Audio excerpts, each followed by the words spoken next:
Welcome to the repair shop, where cherished family heirlooms are brought back to life. Anything can happen. This is the workshop of dreams. Home to furniture restorer Jay Blades. Nowadays, things are not built to last, so we've become part of this throwaway culture. It's all about preserving and restoring. We bring the old back to new. Working alongside Jay will be some of the country's leading craftspeople. I like making things with my hands. I love to see how things work, and I want to know how things work. Whether it's a Rembrandt or somebody's family piece, every painting deserves the same. Each bringing their own unique set of skills. You're about to witness some magic. They will resurrect, revive, Oh, yes. and rejuvenate treasured possessions and irreplaceable pieces of family history. Oh, my goodness me. Bringing both the objects Oh, wow. and the memories that they hold Oh, thank you. back to life. Thank you so much. I want to kiss you.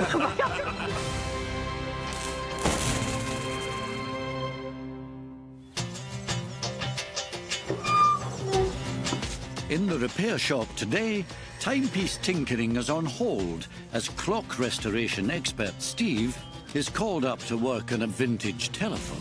It's at this point that I worry that springs are going to shoot out all over the place. While specialist Richard Rigby restores a collector's item that casts its spell over everyone in the repair shop. Whoa.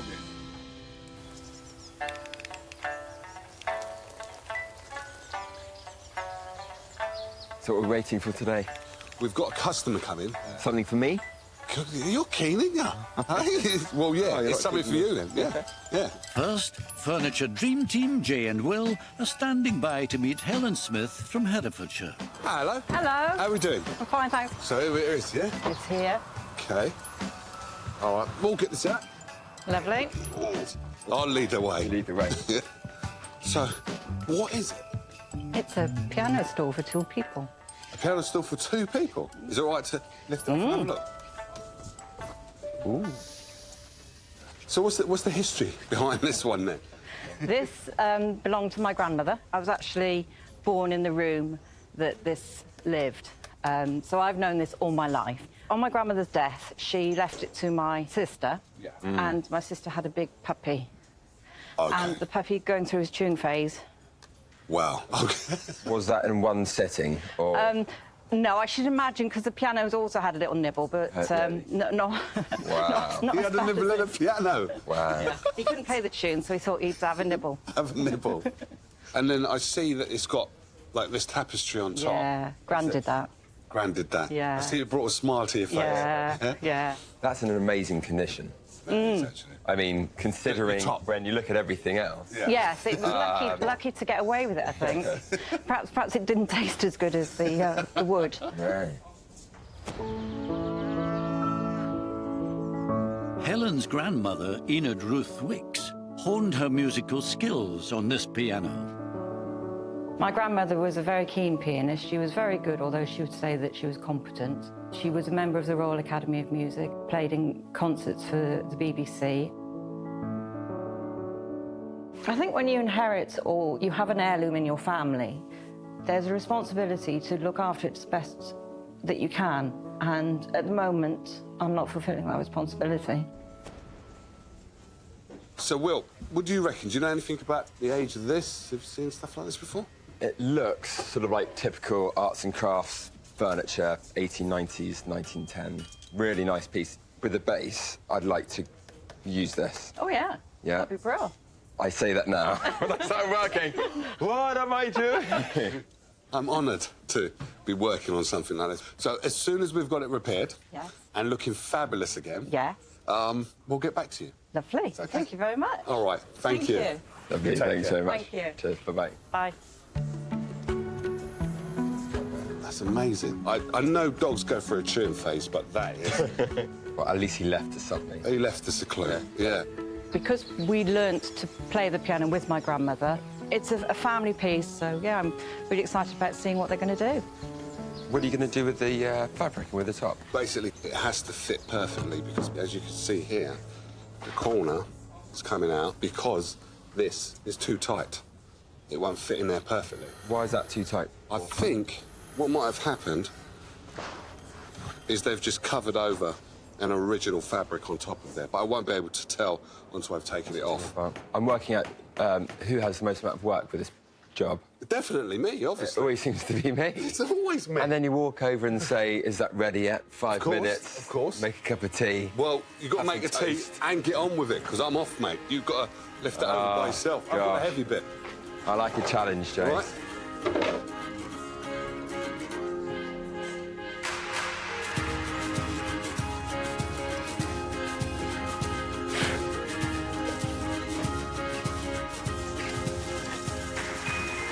So I have glued up the top of the chair, clamped it all into place, snug as a bug in the rug.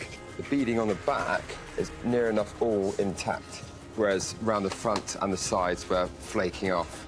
So I've made the executive decision to keep that. I thought it'd be quite nice keeping some of the original.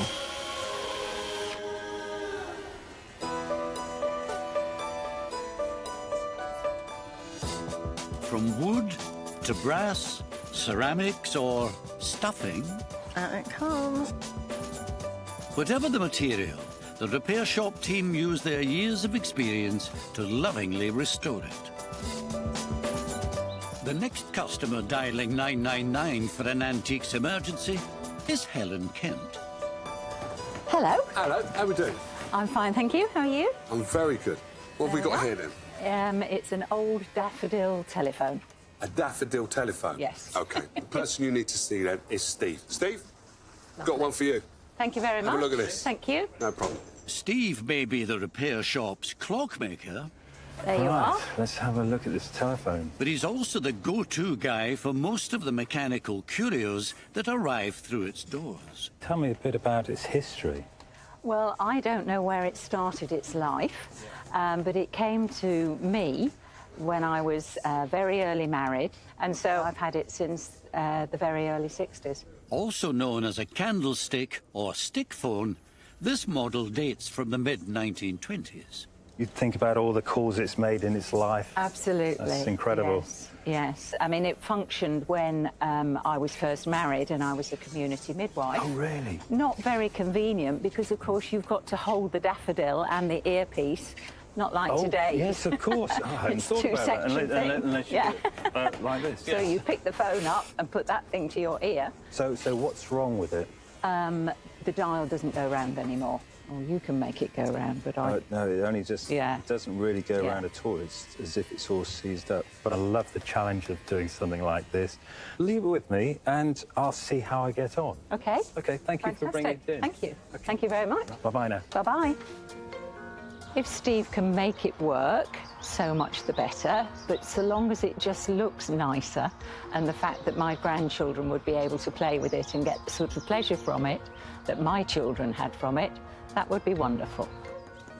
It's at this point that I worry that springs are going to shoot out all over the place as soon as I start taking it apart. I've never seen inside a telephone before, and the dialing unit is absolutely alien to me.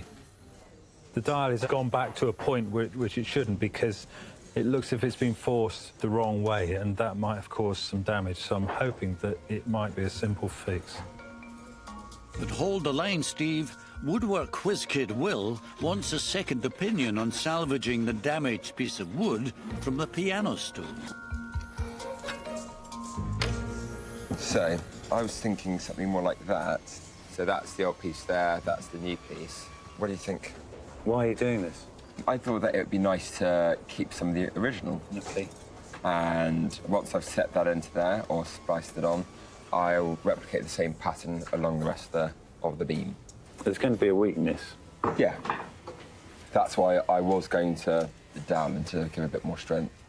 How about cutting it down the centre and setting half of it into the new bars, so you'll still keep the sort of strength, integrity of the new piece? So I'd have to leave enough on the inside as a core for the strength. Yeah. Yeah, which is, yeah.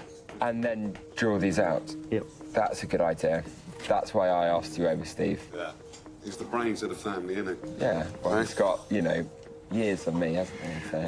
Oh, there we go. Steady Years on of that. knowledge. Years of knowledge, That's Steve. better. So you've got to follow it through.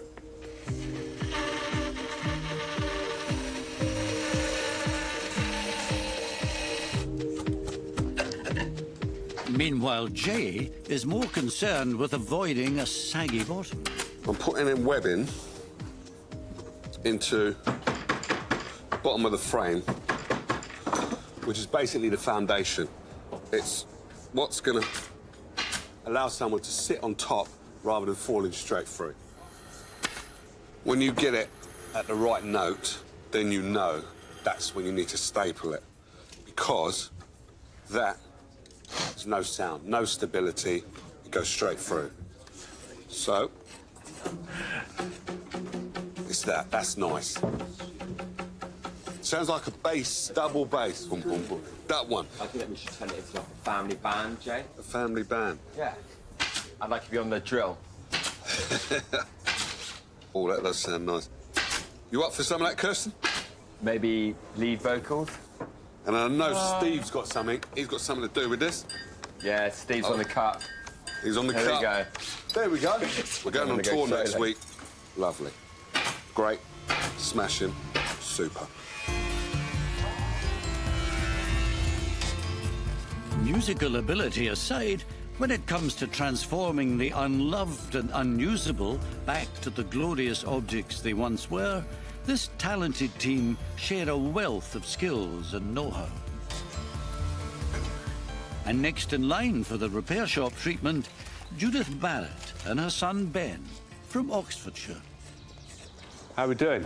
You all right? That's a big box, isn't it? Yes, heavy box. Right.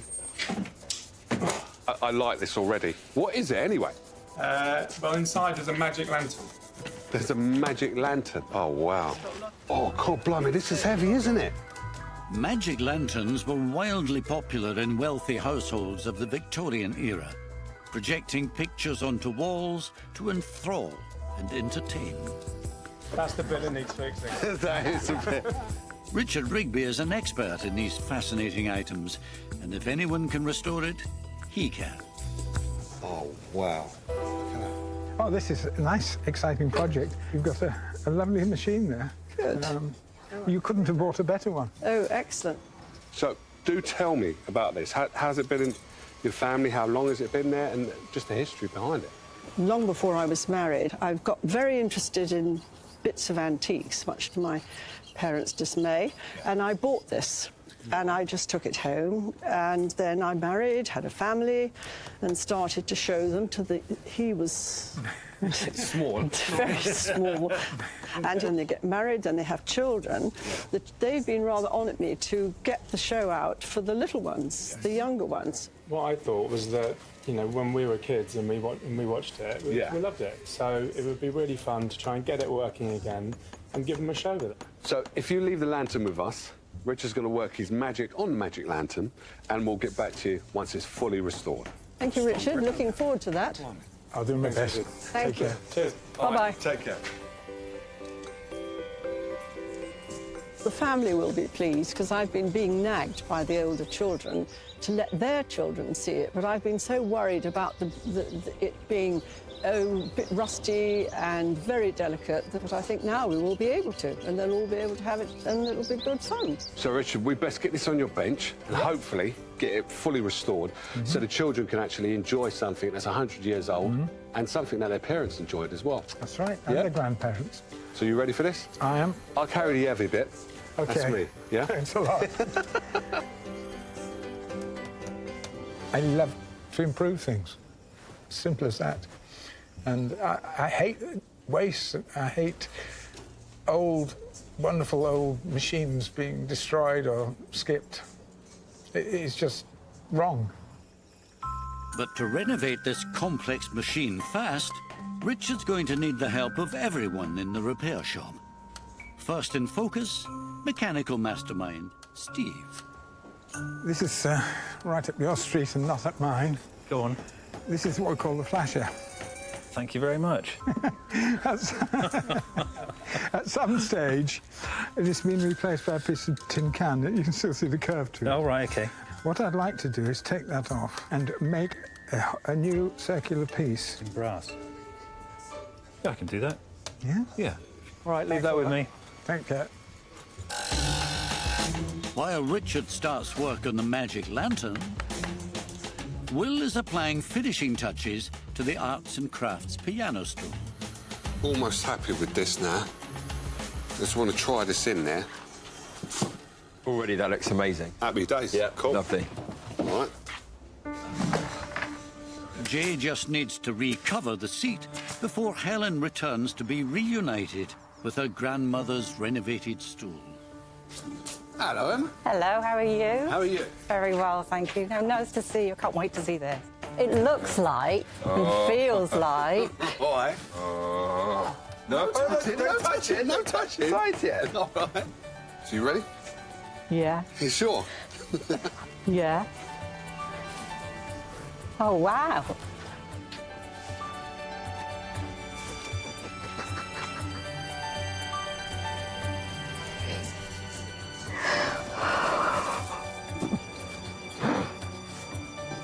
That's just amazing. Oh, thank you. Oh, it's just better than I thought. It'll be like having my gran with me when I played piano. Because she used to sit one side, this side, and I used to sit the other. Because she always played the lower keys and I played the higher keys. You wouldn't know there was anything wrong with it, would you? No. One thing that I have done, though, I've actually used part of the original piece, Yes. which is right in the Yes. middle. You said here, you would. And I've set it into a new piece of wood. I've actually kept a couple of the nibble marks because I thought that'd be quite nice to have as a some of the story. So is it pretty similar to how it was in the beginning before? That's how I remember it. And it just looks proper now, doesn't it? It looks like it should be. Yeah. It's amazing. And this feels better. There was always a dip. Yeah. I've got to learn to play the piano properly now, haven't I? Yeah. Yeah, I think you do, don't you? Yeah. It's beautiful. I didn't think that you'd be able to get this detail back into it, so... I managed somehow. You can see his head getting a bit bigger there, isn't it? All in a day's work for me.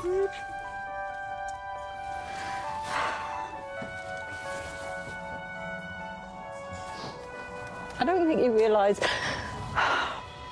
what you've all done, really, because my future now is definitely finding and learning to play the music that my grandmother played.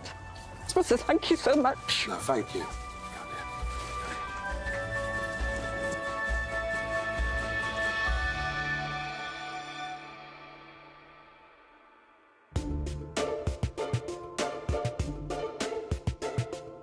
Busy at his workstation, Genie of the Lantern, Richard Rigby, is casting an eye over all of the working parts. Steve is playing the Wizard's Apprentice. I need the brass for the flasher. And I don't know what a flasher is. So we'll have to see what it does when it's all up together. There must be some brass around here somewhere.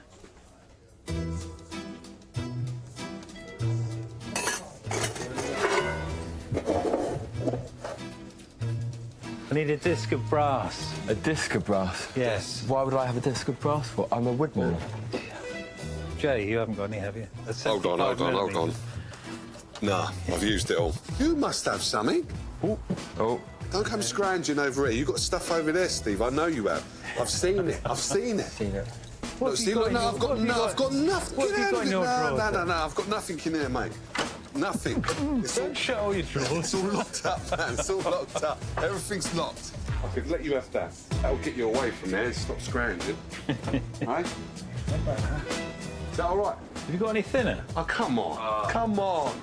Hey, come on. It's almost the right size, isn't it? Perfect. That's almost the right size. So if I can flatten that. Hold on a minute. Thank you. Want to go and miss? Thank you, Jay. That's better. That is More than brilliant. welcome, Absolutely sir. brilliant. You should charge him, Jay. Seriously, mate.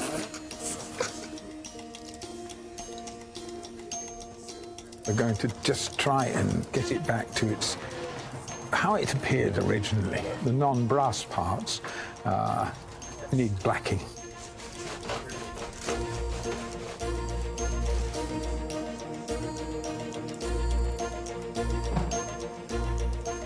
This fits absolutely snugly. There's a hole in the centre there that was for a thread for something, so I found an old piece of a grandfather clock, because I keep old bits and pieces. So I'm just going to turn that up, make a nice little plug for the end there, and it'll all look the part.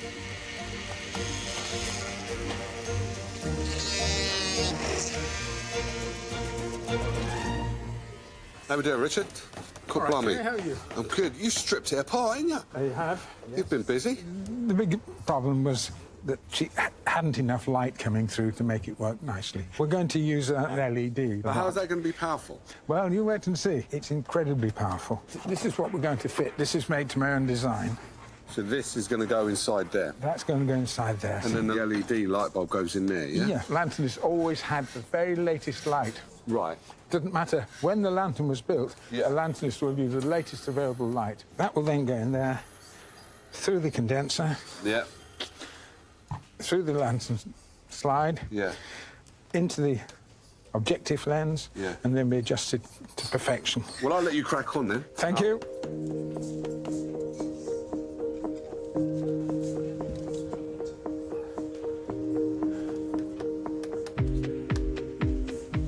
Hi, Steve. Got another little job you might be able to help me with. Oh, yeah. Let's have a look. Just made this. The only trouble is it's all brash and very new. Yeah. Be nice if it was that sort of honey colour. Oh, right. The whole thing. Yeah, could you think you could do that? All right, well, I'll get on with that now, then. I'll leave you with that Yeah. so you've got the colour match. OK, Steve. Thank you.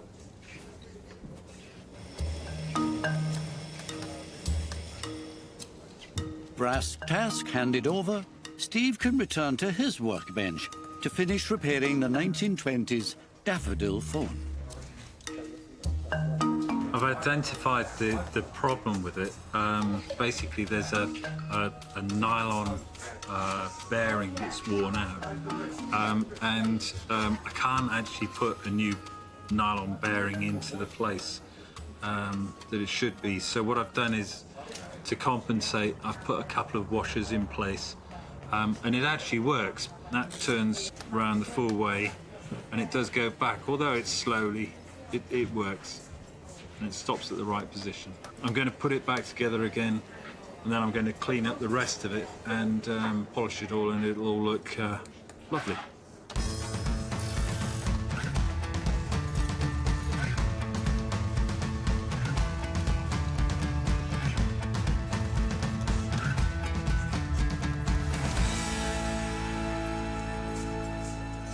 Hello, Helen. Hello, Steve. Nice to see you How again. are you? I'm fine, thank you. You? Good. So you've come for your daffodil telephone? I have indeed, and I'm very excited. Oh, good. Hey. Oh, wow. And does the dial go round? Right. It does. Yeah. Fantastic. Absolutely. And Good, it's good. not been smartened up too much that it looks like a reproduction. Yeah, absolutely. That's really Yeah. lovely. It was quite good fun, actually. Oh, was it? For you? Yeah, because the mechanism, I've never seen anything like it before. But there are wheels and a regulator that's very, very similar to a clock regulator. Well, I'm thrilled to bits. Good. Thank you very much. You're very, very welcome. Bye-bye then. Bye.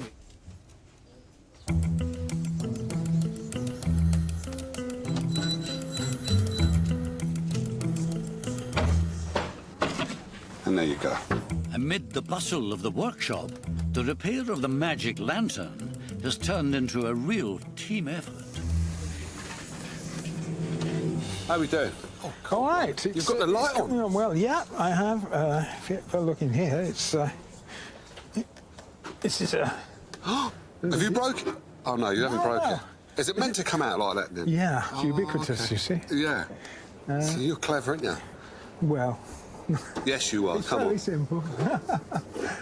This is a bit tatty, isn't it? It'd be nice to replace it. I suppose Being an upholstery, you might have something we could use. Yeah, let's have a look if I've got... So I take it out and you can yes, see. Please. Let's see if I've got anything.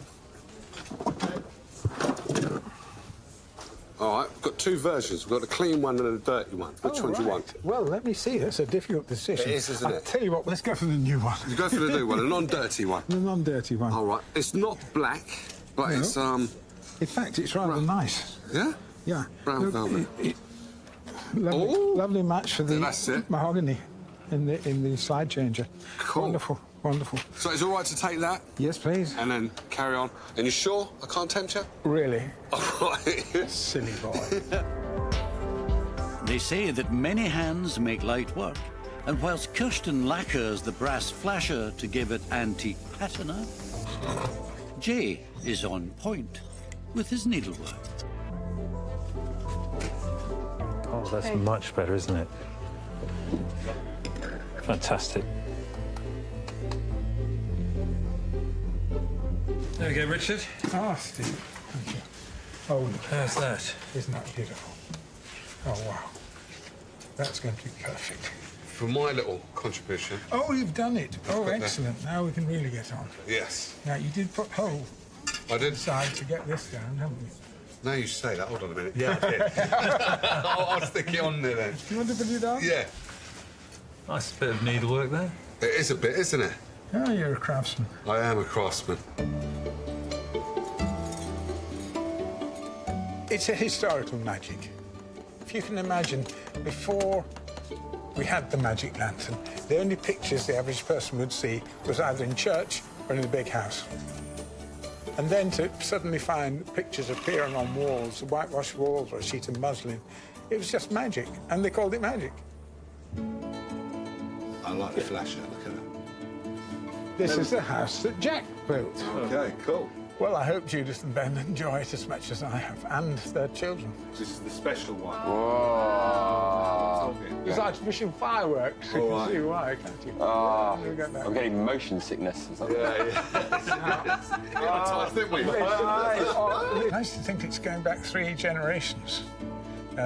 We've been through 3 generations with my lanterns, with our children and grandchildren, so it's just nice.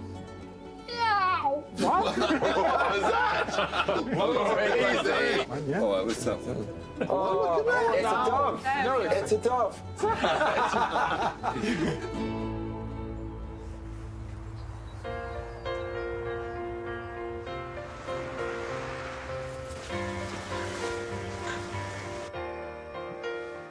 Here it is. Oh, wow. Should we have a look what they've done? Let's have a look-see. Oh, wow. Oh, that's much better than it was. So he's totally polished it up, hasn't look, he? it's got a little velvet curtain. How very sweet. Oh, where's the lantern cover? Oh, he's finished that up nicely, hasn't it? Oh, wow. Oh, that is dead serious. A bit more professional than we had last time.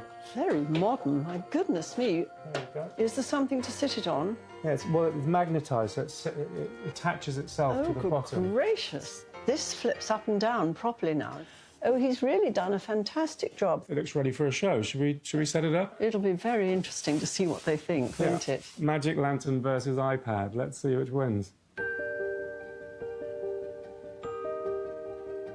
This is the story of Jack and the Beanstalk. Once upon a time, there was a boy called Jack. He lived with his widowed mother in a little cottage in the country. I haven't seen anything like that before. I liked it. I was 10 out of 10.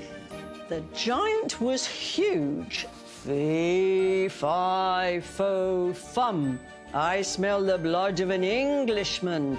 I really loved it. Oh, it was lovely seeing the magic lantern again. It was an echo from the past. I saw the magic lantern as a little girl of 5. My children saw the lantern. I could see the same expression on their faces, and it was just like life ought to be in a family. Jack and his mother lived happily ever after. Yay. Yay. For more magical transformations, join us next time in the Repair Shop.